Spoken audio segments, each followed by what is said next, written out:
Bienvenidos a La Silla Vacía, soy Daniel Pacheco, subdirector. Un saludo a todos los que nos ven por Canal 1 en televisión y a los que nos ven por el YouTube de La Silla Vacía. Hoy tenemos una nueva entrega de la unidad investigativa que revela los derroches multimillonarios, casi medio billón de pesos, que está haciendo el Consejo Nacional Electoral. Estamos desde la redacción. Ginette Prieto es la coordinadora de la unidad investigativa de La Silla Vacía y lleva varias semanas trabajando en esta historia que publicamos con el titular de El derroche electoral en el Consejo Nacional Electoral, 438 mil millones de pesos con favorecimientos y sobrecostos. ¿Qué más, Ginette? Bien, Daniel, ¿tú qué tal?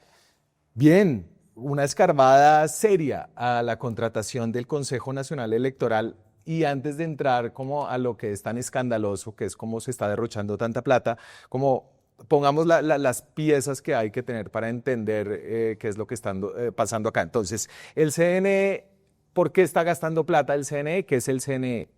Ok, el CNE es el Consejo Nacional Electoral, lo integran 9 magistrados que son o que entran en representación de los partidos políticos, los elige el Congreso y el CNE solía ser un apéndice de la registraduría.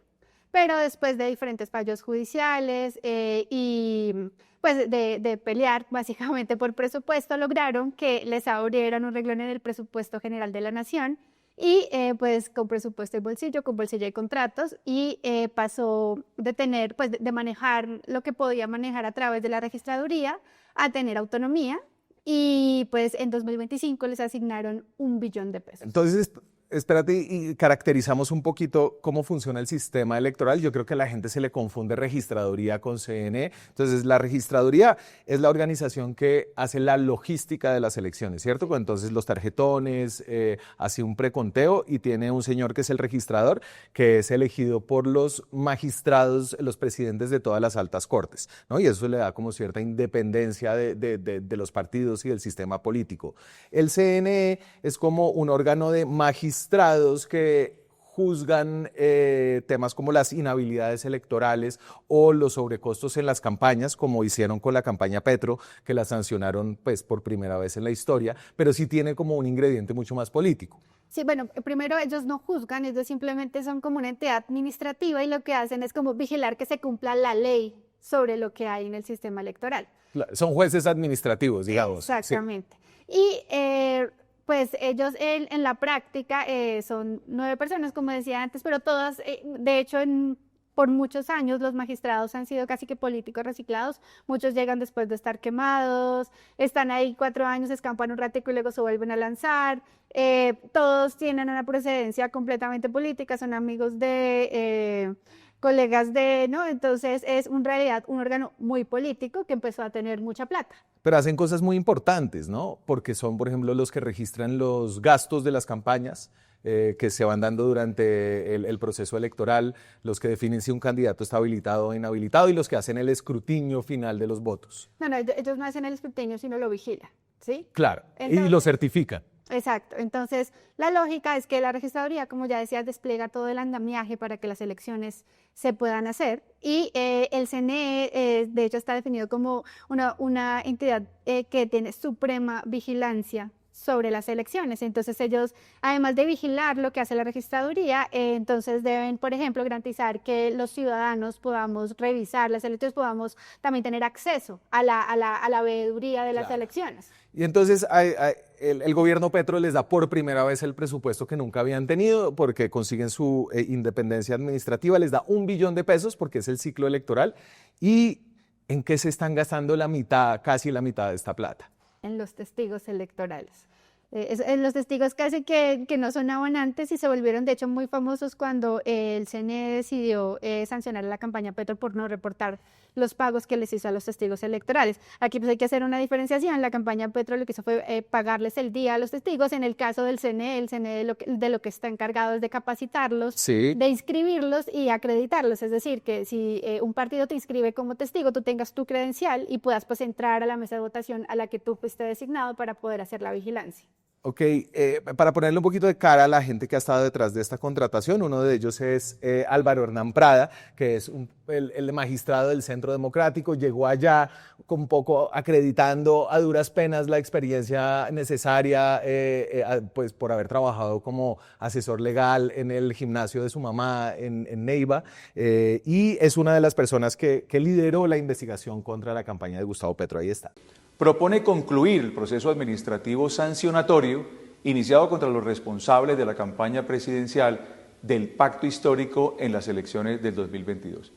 La ponencia describe en detalle los 121 hechos y actuaciones administrativas que integraron cada una de la etapa procesal, lo que permitió a la comisión instructora arribar a la conclusión de presentar una ponencia sancionatoria sobre 2 cargos investigados: superación de topes y financiación prohibida. Y entonces, eso es como lo más sonoro que ha hecho el CNE, sancionar la campaña Petro. Por debajo, con toda esta plata, hay un derroche y un favorecimiento a una empresa en particular de la que vamos a hablar. Cuando ellos fueron al Congreso a pedirle la plata, hicieron un cálculo de lo que les iba a costar el tema de testigos electorales y tú lo pones ahí y entonces 9.000 millones de pesos. Sí, eso fue lo que dijeron en su momento y de hecho eso fue lo que le costó a la registraduría en 2022 todos los testigos electorales de todas las elecciones. Me voy a saltar un poquito, pero entonces vamos en cuánto en testigos electorales. En estos momentos, 438.000 millones de pesos. O sea, no se me ocurre cuántas veces más, lo tendría que hacer en mi calculadora, pero por ejemplo, esa es una cantidad de plata impresionante que podría pues, hacer un cambio radical en las elecciones. ¿Cuántas campañas de primera vuelta podrías financiar completamente, asumiendo que gastan al tope de los 37.000 millones de pesos que legalmente podrán hacer? 11 campañas. 11 campañas presidenciales, todas financiadas con plata pública. Repuesto gastos, sí, con reposición de gastos. Y entonces, ¿cómo llegamos acá? ¿Cómo justifica esto el CNE? Entonces, ¿por dónde vamos? Ellos dicen, vamos a hacer una aplicación. Ellos básicamente lo que dicen cuando asumen la capacidad de contratar los testigos electorales es que empiecen a firmar contratos sumándoles arandelas. Entonces, ya no solo la acreditación, sino entonces que una app, que un tablero de control, que una herramienta con mucha capacidad. Para 2026 hasta van a contratar kits electorales para los testigos y sumando esas arandelas, pues los valores de los contratos empezaron a inflar. Pero además, el CNE empezó a calcular el valor de lo que contrataba sobre testigos electorales con base en la proyección de testigos que ellos creen que se van a acreditar. Entonces, solo para darte un ejemplo, en las consultas del pacto, ellos hicieron un contrato para testigos electorales que costó 35.000 millones de pesos. Sí. Y en las condiciones de los contratos, lo que decía era, proyectamos que va a haber 1 millón de testigos electorales. A ver, claramente no hubo 1 millón de testigos electorales, pero cuando les preguntamos, la lógica de ellos es la misma de la registraduría cuando imprime tarjetones, que es imprimimos todos, así solo un poquito vayan a usar el servicio, en este caso a votar o pues en este caso a ser testigos electorales. Pero aquí empieza a tambalear un poco la cosa porque cuando se contrata un tema web, que en este caso es la herramienta que acredita a los testigos, entre más personas lo usen, el valor por usuario disminuye. Y eso fue lo que empezamos a rastrear en la investigación. Entonces, en la aplicación, por ejemplo, tú lo ponías ahí. Entonces, aquí hay una inflada evidente. Esta es la aplicación a la que entran los delegados de los partidos políticos que se quieren acreditar como testigos, ¿cierto? Que ya tenía armada la registraduría y que de hecho fue gratis para las consultas de juventud. Sí, en ese caso, por ejemplo, se pagó en las consultas del pacto 3.550 millones de pesos y la misma aplicación que además se usa en otras elecciones atípicas para 2026 va a costar 19.000 millones de pesos. El precio se trepó, pero las condiciones son exactamente las mismas y nuevamente el argumento es que más personas la van a usar, pero vuelvo a insistir, entre más personas la usen, el costo por usuario disminuye en la web. Incluso cuando miras, por ejemplo, hicimos una gráfica con cómo varían los precios. Ah, bueno, la de las cotizaciones. Exactamente. Entonces, aquí lo que hacemos es como las consultas del Pacto Histórico 2025, ¿cierto? Entonces, tú cotizaste y te daba un precio mucho más bajo en el mercado. Entonces, lo que hicimos fue comparar el contrato de las consultas del Pacto de 2025 con el contrato que se va a suscribir para 2026, que de hecho hoy lunes que estamos grabando va a ser adjudicado antes de las 6 de la tarde y va a costar 384.000 millones. Entonces, la lógica, cogimos y desestructuramos el contrato para mirar cuánto costaba la herramienta web, que es el corazón de todos los contratos. Sí. Y cuando empezamos a cotizar, que cotizamos además con una de las mejores plataformas del mundo en este tipo de servicios, nos dimos cuenta que aún inflando precios, agregando más impuestos, agregando utilidades, agregando todo lo que se podía agregar, el CNE paga el triple de lo que cuesta realmente esa herramienta. Entonces, y ahí en la gráfica se ve desagregado lo que pagó el CNE versus lo que cotizó la silla en las consultas del pacto, lo que pagó el CNE versus lo que cotizó la silla o lo que va a pagar el CNE en las del Congreso y las consultas interpartistas. Que son las más caras porque hay muchos más testigos, más partidos, porque son unas elecciones más complejas como las legislativas. Exacto, por ejemplo, en las de Congreso y consultas interpartistas, que son las que se celebran en marzo, ellos calculan 5 millones de testigos electorales. Y con base en eso, entonces se disparan todos los precios, pero nuevamente la cotización nos arroja 2 veces menos de lo que están pagando en realidad. Y algo similar pasa con la presidencial de primera vuelta, porque este contrato, aunque es por 384.000 millones, no incluye la segunda vuelta. El CNE, cuando adquiere por primera vez independencia presupuestal, recibe 1 billón de pesos del gobierno, puede hacer una cantidad de cosas increíbles para ayudar las elecciones. Está derrochando la mitad de ese presupuesto en los testigos electorales. Al principio decía que iban a costar 9.000 millones de pesos el sistema de acreditación. Ahora están por los 438.000. Sí, pero eso es contando 5 contratos. Entonces. Ahí se la cuenta. 50 veces más de lo que le pidieron al gobierno les está costando. Sí. Y la lógica de esos 438.000 es la siguiente. Cuando el CNE empieza a contratar, primero hace un contrato chiquito de 2.000 millones para unas atípicas de finales de 2024, luego hace otro chiquito para el inicio de 2025, luego hace uno más grande para el resto de 2025 de atípicas, luego hace otro de las consultas, y el que está a punto de adjudicar, o que pues mientras hablamos está ocurriendo la adjudicación, es por 384.000 millones para elecciones 2026, que incluye legislativas, consultas interpartidistas y solo primero. Listo, pero incluso inflando estos señores no logran o no pueden justificar este derroche. Habíamos hablado como de que hicieron una aplicación y que la aplicación costaba cada vez más. Ellos dicen, no, pero no, hicimos un tablero súper chévere. Sí. Ahí como le están viendo, es un tablero interactivo que básicamente lo que hace es mostrar en qué punto pues, del país está cada mesa y en dónde están asignados los testigos. Aquí lo curioso es lo siguiente, porque los precios también se disparan si solo se compara contrato con contrato. Entonces, por ejemplo, por 5 tableros de esos en las consultas del pacto, el contrato que costó 35.000 millones, pagaron... ya te digo, 775 millones de pesos, y para las elecciones de 2026, 8 de esos mismos tableros van a costar 69.000 69, es que eso es una tracalada de billete impresionante. Sí, aquí creo que vale la pena decir, a ver, la versión que da el CNE y la empresa que se los ha ganado, que más adelante hablamos de ella, es que además, nuevamente, que como que consideran que va a haber más testigos, entonces los números pues crecen porque tiene que garantizar esa disponibilidad. Pero la silla hizo todas las cotizaciones posibles, infló todos los valores posibles y aún así no da. Incluso antes de ir al corte que les mostrábamos la gráfica de la herramienta, en esa herramienta también cotizamos toda esa capacidad que va detrás del tablero, porque al final es ese back el que se conecta al tablero, el que se conecta a la app, el que se conecta a la aplicación, o sea, la herramienta web como tal, y los cálculos no nos dan por ningún lado. A ver, aquí creo que el derroche sigue quedando como cada vez mejor ilustrado y crece un poco la indignación por cómo están desperdiciando estos recursos pues, de los contribuyentes en el CNE, y es el tema de unas capacitaciones. Y ahí sí es que las cuentas no les dan por ningún lado. Entonces, la capacitación... primero, la registraduría ya tenía un sistema de capacitación y el CNE, que es virtual y que era gratis, ¿cierto? Pero ellos se inventaron que necesitaban algo más, obviamente. Sí.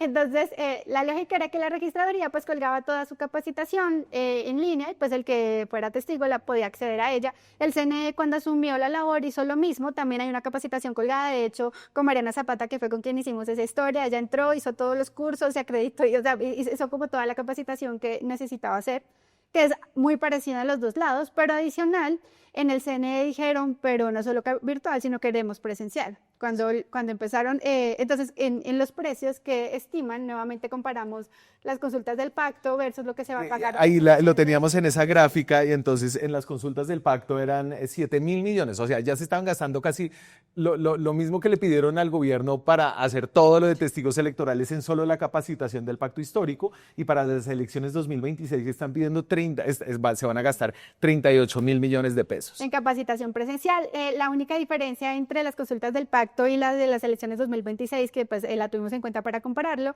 era que en las consultas del pacto pedían capacitaciones en 7 ciudades. Sí. En este caso dicen en las 32 capitales una capacitación, pero hagamos cuentas. A ver, a los 38.000 millones quitémosles 8.000 de capacitación, digamos que todo lo van a volver a hacer y que los videos y que los folletos cuestan 8.000. Eso daría 30.000, pues divide 30.000 en 32, incluso quitémosle 6.000 para hacer las cuentas redondas y dejemos 1.000 millones para cada capital, son 32 capitales. Sí, pero tú, ¿cómo te gastas 1.000 millones de pesos capacitando, yo qué sé, en Leticia, en Nitú, en... Exacto, entonces hicimos el cálculo y lo que hicimos fue comparar cuánto cuesta alquilar el Movistar Arena, que es un escenario para 14.000 personas en Bogotá. Un día cuesta 200 millones de pesos. Entonces, supongamos que en Leticia, que en Mitú, que en todas las capitales van a contratar un Movistar Arena, aún así sobrarían 800 millones por ciudad. Y pues ni la empresa que se ha ganado estos contratos, ni el CNE dio una explicación específica del detalle. Y entonces, aquí esto ya es absurdo, inexplicable en cómo se están gastando la plata, y donde empieza a realmente oler mal toda la cosa es en el favorecimiento a una sola empresa que se ha ganado 1, 2, 3, 4, 5 contratos al menos de testigos electorales, ¿cierto? Y es la empresa encabezada por estas 2 personas, que tú me dices quiénes son. La empresa Ese es Richard Branson. Es Richard Branson, sí, Richard Branson no está en la empresa. La empresa se llama Lintic SAS y el primero de izquierda a derecha se llama Fernando Campo. Él es el fundador de Lintic SAS, el de al lado de su hermano que se llama Bruno, que además es un amigo personal de Richard Branson. Esa foto es en el Venezuela 8 Live, que fue el concierto que hizo parte de la estrategia del cerco diplomático de Iván Duque para presionar el régimen de Nicolás Maduro, que pues no funcionó. Estos 2 hermanos son conocidos como unos tech bros a la colombiana, entonces se mueven en esos círculos. Pero adicional, Fernán, pues que ha sido el que más ha sonado en una mixtura entre tecnología y política. Por ejemplo, trabajó para el Partido de la U en 2010. De hecho, por esa época sonó por estar detrás de la primera manifestación de bodegas digitales que ocurrió en una campaña presidencial en Colombia, que fue la campaña de Juan Manuel Santos. Y así ha figurado en diferentes momentos. Y bueno, pues ahora Lintic ha crecido un montón y es la que está detrás de todos esos contratos. Y entonces tú muestras cómo Lintic, como que se gana un primer contrato a dedo, ¿cierto? Porque declaran una urgencia, es que hay que contratar ya porque se vienen ya las elecciones. Y después en el segundo contrato es una licitación, pero se la ganan solamente los que ya tuvieron un contrato anterior, y entonces era el contrato anterior que les habían dado, y así como que se le va construyendo como favorecimientos a esa empresa para ganarse. Eso no sé, como en los geeks de los contratos se llama ser pliego sastre, y la lógica es la siguiente. Entonces revisamos esos 5 contratos y lo que nos dimos cuenta, entonces es, como bien lo dices, en el primero la experiencia era muy general, era una urgencia, fue directo. Ya en el segundo era como, bueno, pero con experiencia electoral. En el tercero no, pero además hágame una prueba de software que solo tenía el que lo estaba ejecutando. Y así fueron elevando todas las capacidades, más bien todos los requisitos de experiencia, y fueron cerrando las licitaciones cuando las hacían, o pues bueno, cuando los entregaban. Varios de sus competidores se quejaron ante el CNE, y el CNE, ¿qué hizo? Ignoró. Ellos, varias empresas alertaron directamente que los pliegos estaban direccionados. El CNE dijo que no, también nos respondió a nosotros que ellos consideraban que no estaban direccionados, pero aún así en la licitación de 384.000 millones que se está adjudicando, el único que se presentó fue el INTIC, a través de una unión temporal de la que tiene el 95%. Finalmente, la investigación logra mostrar que el INTIC se ha ido dando a sí misma experiencia como a través de sus socios para crear como una historial de contratación y de experiencia que es importante en este tema de la contratación pública. Sí, la lógica es que cuando tú contratas con el Estado tienes que certificar que tienes experiencia en lo que vas a contratar o en objetos similares, y hay una empresa en particular que se llama 3T Capital que encontramos que fue fundada por una de las empleadas del INTIC, por una persona que figura en actas como empleadas del INTIC, que es la que le certifica la experiencia más gruesa a esa empresa, que es la que además le ha servido para quedarse con los contratos en el Consejo Nacional Electoral. Pues yo espero que pase algo al menos con el contrato de 384.000 millones de pesos. Los magistrados del CNE tienen fuero, entonces tienen un proceso de juzgamiento especial que hace que tengan como un nivel de protección adicional, pero vamos a estar muy pendientes. Muchas gracias por esta investigación, Ginette. A ti, Daniel, por la invitación. Muchas gracias a ustedes. El trabajo de nuestra unidad investigativa lo pueden apoyar suscribiéndose al canal, activando la campanita, contándole a la gente que le gusta el periodismo independiente, la política de la silla vacía. Eso nos ayuda a ser más sostenibles. Así que muchas gracias y nos vemos esta semana con más contenido. Chao. Hacer periodismo independiente cuesta. Cada suscripción a este canal nos permite financiar historias que revelan patrones, intereses y otras dinámicas de poder que otros no cuentan. Suscríbase y sea parte de la comunidad que apoya a la silla vacía.